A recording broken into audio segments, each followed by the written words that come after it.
बोईसर येथील विराज इंटरनॅशनल स्कूलमधील इयत्ता 12वीत विज्ञान शाखेत शिक्षण घेणाऱ्या एका 17 वर्षीय विद्यार्थ्याने शाळेत शिक्षकांकडून होणाऱ्या त्रासामुळे शनिवारी आपल्या राहत्या घरी आत्महत्या केल्याची धक्कादायक घटना घडली आहे।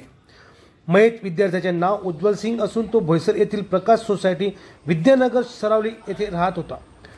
पालघर जिल्ह्यातील नावाजलेल्या कुरगाव येथील विराज इंटरनॅशनल स्कूलमध्ये इयत्ता 12वीत तो विज्ञान शाखेत शिक्षण घेत होता।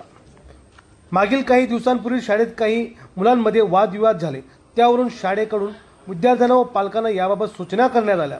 मात्र शाळेकडून असे काय सांगण्यात आले ज्यावरून मुलाने आत्महत्येसारखे टोकाचे पाऊल उचलले।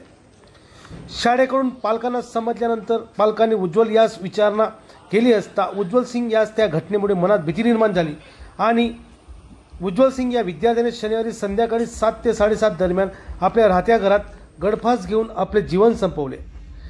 सदरच्या दुःखद घटनेने त्यांच्या कुटुंबाला मोठा धक्का बसला असून संपूर्ण परिसरात मोठी शोककळा पसरली आहे। विराज इंटरनॅशनल स्कूलमधील शिक्षकांकडून असे काय कृत्य केले गेले, त्यांच्या या कृत्यांमुळे आत्महत्येसारखे टोकाचे पाऊल उज्ज्वल यांनी उचलले। बोईसरमधील नावाजलेल्या या शाळेत घडलेल्या अशा या घटनेमुळे पालकांमध्ये आपल्या मुलांबाबत सुरक्षेचा मोठा प्रश्न उपस्थित झाला आहे। याबाबत बोईसर पोलीस ठाण्यात अकस्मात मृत्यूची नोंद करण्यात आली असून पुढील तपास सहाय्यक पोलीस निरीक्षक केशव राठोड हे करीत आहेत।